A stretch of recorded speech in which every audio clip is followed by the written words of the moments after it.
रफ़ी साहब के साथ अपने कैरियर की शुरुआत करने वाली संगीतकार जोड़ी थी लक्ष्मीकांत प्यारेलाल, जिन्होंने फिल्म पारस मणि से अपना फिल्मी सफर शुरू किया था।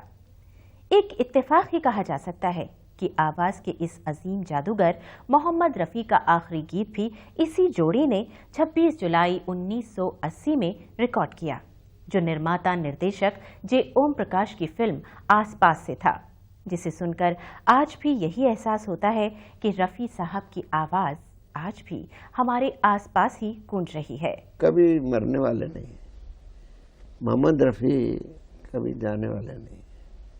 क्या आवाज था उनका, दिल को छूता था उनका। मोहम्मद रफ़ी तो आदमी बहुत कमाल का आदमी था साहब। हाँ, बहुत ही नेचुरल। एक मेरी फिल्म चाचा चा में एक चंबेली के मंडवे चले, उन्हीं का था। और नीरज साहब सबसे पहले उनकी पिक्चर मेरी रिलीज हुई, जिसका नाम चाचा चा था। सुबह ना आई शाम ना आई जैसे तेरी याद ना आई, आंसू तक सब रहन हो गए, हरती तक नीलाम हो गई। और दूसरा गाना था वो हम न थे वो तुम न थे, वो रहे गुजर थी प्यार की, लुटी जहां पे बेवजह पाल की बाहर की। ये दो गाने उनके मेरे में अभी थे। आई वुड से जैसे एक तरफ आप ले लीजिए कि एक्टिंग के लेजेंड हैं दिलीप कुमार साहब, जिनको कॉपी कर करके कई हीरो जो है वो आज तक अमर हैं, और उसी तरह रफ़ी साहब को भी कॉपी कर करके कई ऐसे सिंगर्स बन गए जिन्होंने उनकी यादगार आवाज़ को अपने साथ समेट के और उनसे काफ़ी कुछ सीख के सबक लेके आज वो भी टॉप के बने हुए हैं। तो वो अगेन लेजेंड है। मेरा ख्याल है रफ़ी साहब की जो रेंज थी, उतार चढ़ाव था, और जो उनके गले में डिसिप्लिन था, वो शायद ही कभी आप आजकल मिले। एक तरफ तो गाते थे मधुबन में राधिका नाचे रे, एक तरफ गाते थे बिछड़े बारी बारी, और एक तरफ गाते थे तेल मालिश जॉनी वॉकर के लिए। तो आप इमेजिन कीजिए उस आदमी का रेंज कितना, मतलब he used to change his voice according to characters.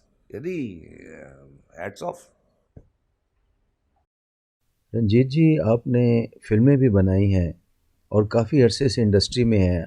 अब मोहम्मद रफ़ी साहब के बारे में कुछ बताएं। रफ़ी साहब तो भाई बहुत बढ़िया बढ़िया गायक साहब, आज भी देखिए उनके गाने चलते हैं, डिस्को वगैरह में उनके गाने चलते हैं रफ़ी साहब के। और टाइम जैसे तो बोला ना कि देखिए रफ़ी साहब के टाइम पे कुछ हीरो थे जैसे शम्मी कपूर, रणजीत सिंह।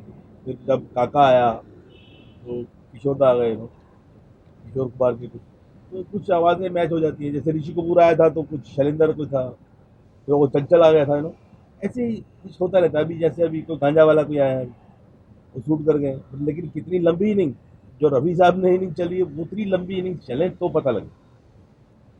ठीक है ना पॉइंट। और रफ़ी साहब के साथ मुझे सेम प्लेटफॉर्म पे खड़े होने का मौका मिला, और ये मालूम हुआ कि even at the peak of his career, जब वो चोटी पे थे, तभी भी वो उठ कर रियाज करते थे। आजकल के सिंगर तो सारे शराबे भी पीते हैं, सिक्के भी पीते हैं, कुछ नहीं बराबर। इट्स लाइक दैट कि आज अगर मैं मोटा भी हो जाऊँ तो काम मिल रहा है, गंजा भी हो जाए तो काम मिल रहा है। तो एक दैट इज नॉट। एक होता था जैसे अभी भी आप सुनते ही है ना, ये लता जी और आशा जी बोलते हैं हम सुबह उठ के रियाज करती हैं, तो दे गिव समथिंग। और हम जब इंडस्ट्री में आए थे हम भी प्रैक्टिस करते थे आवाज़ की। मुझे मालूम हुआ टेप रिकॉर्डर छोटा नेशन का होता था, वहाँ रखता था मैं इतनी दूर, और यहाँ से थ्रो करता था आवाज़ को। तो I was not a trained actor. तो मेहनत तो करनी पड़ती है साहब। लेकिन अभी आप जैसे आप ये इंटरव्यू ले रहे हैं, हम मेहनत कर रहे हैं, स्क्रिप्ट लाए हो, उतना सामान ताम झाम ये वो, सुबह से वहाँ से वहाँ, तो मेहनत के बिना तो कुछ नहीं। और वो लोग उन दिनों में क्या, चाहे रफ़ी साहब हैं, किशोर हैं, लता जी हैं, ये सब लोग ये ऑब्सेस्ड होते थे। उनको पैसे वैसे का नहीं होता था कि पैसा बनाना है, जल्दी ये गाना गाया, चलो दूसरा गाना है। वो तो न हो जाते थे उन्हीं चीज़ों में। आप उनकी गानों में फील देखो, अभी भी देखो, और उनकी आवाज़ आंखें बंद कर सुनो, देखो। अगर अगर वो शमी पे गा रहे तो शमी लगता है, अगर वो सुनील दत्त पे गा रहे तो सुनील दत्त ही लगता है। तो modulation is a great art, fitting your voice in every hero. Dilip Kumar ऐसा है बहुत। सर, रफ़ी साहब आपको बतौर इंसान कैसे लगे? आप कभी मिले उनसे? Rafi Sahab, oh very humble and I remember his smile, always smile eyes, ऐसे लगता है कि जैसे प्यार बह रहा है। लगता नहीं है उनके पास खड़े कि ये इतना बड़ा सिंगर है यार, इतना बड़ा आर्टिस्ट है। हमारी यादें